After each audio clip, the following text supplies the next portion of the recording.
Nesta segunda-feira, 28 de abril de 2025, Rodrigo Pimentel, advogado que faz parte do comitê que trata da SAF, e Bruno Becker, presidente do Náutico, revelaram atualizações sobre a SAF do clube e a proposta do consórcio Timbu. Confira no vídeo a seguir o que foi esclarecido durante essa entrevista coletiva.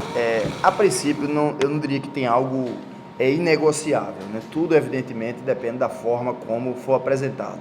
No caso específico dessa proposta, como foi a primeira que o mercado apresentou para o Náutico, eu diria que foi possível colher o sentimento do conselho e do clube em relação a pontos que são de maior dificuldade de tratamento. Uma delas, por exemplo, é a parte patrimonial. Eu disse isso aqui agora e repito.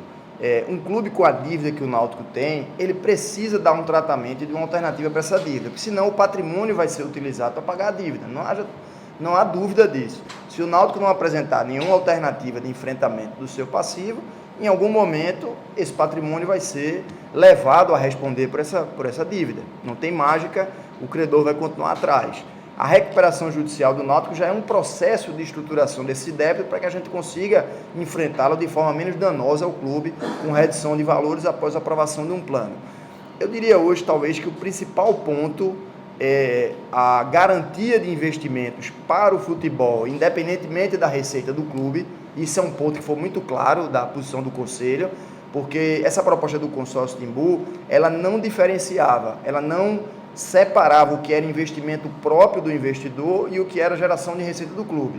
É óbvio que depois que você vira a chave da SAF, isso deixa de importar, porque o recurso que é captado por quem gerencia a SAF e ele acrescenta algum valor a mais. Mas o clube disse de forma muito clara, o Conselho, que queria sim que tivesse uma garantia de investimento com recurso próprio.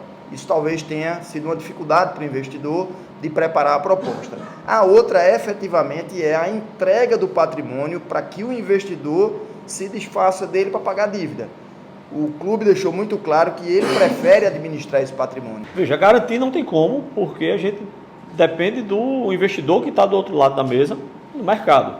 Tá? Como eu disse anteriormente, a tendência é que se evolua num espaço de tempo menor, porque muitas das questões sensíveis, hoje o clube tem um entendimento consolidado do seu limite, do que permitirá numa proposta. Pimentel falou agora há pouco também. Se chegar uma proposta diferente desse limite que foi posto pelo Conselho, nós não vamos nem perder tempo, a palavra é essa, perder tempo de levar para debate. A gente já vai ou reestruturar ou tirar da mesa. Então, embora não tenha como ninguém cravar o tempo necessário para a gente implementar a SAF, o que eu posso assegurar é que a SAF sim, permanece pauta do clube, é um caminho inevitável, é um consenso sobre isso, e que o tempo que se levará, a tendência é que seja mais curto do que esses 2 anos e meio que se levou até agora. Sim, eu vou lembrar um episódio aqui, Bruno lembra bem, acho que foi quando a gente até se aproximou mais, logo depois da eleição de Bruno, eu era do Conselho Deliberativo e participava da Comissão de Legislação, que é uma comissão do Conselho de Advogados.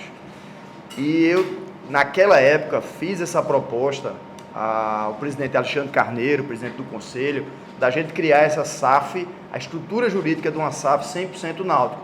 Porque sempre vai ser assim, mesmo que você tenha um investidor, você primeiro constitui a SAF, transfere os ativos de futebol para ela fica inicialmente 100% pertencente ao clube, à associação, e depois você aliena as ações. No caso da proposta do consórcio Timbu era 90%, pode ser menos, o limite mínimo que o clube precisa ficar de acordo com a lei da SAF é 10%, não pode ser menor a participação da associação na SAF.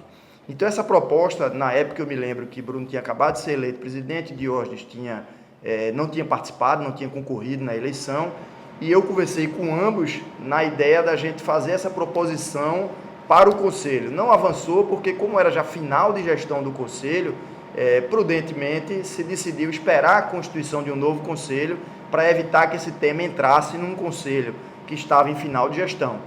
Esse tema, portanto, ele já existe, ele já está pronto para ser feito, né? Tem toda a estrutura jurídica para fazer. Então, esse pode ser um caminho que se avance independentemente de proposta. A gente não precisa esperar uma proposta, por exemplo, para constituir a SAF juridicamente e estabelecer os mecanismos para quando o investidor chegar, a gente já deu espaço. Então isso é possível que aconteça, eu acho que é um caminho natural, vem se conversando com o Conselho nesse sentido.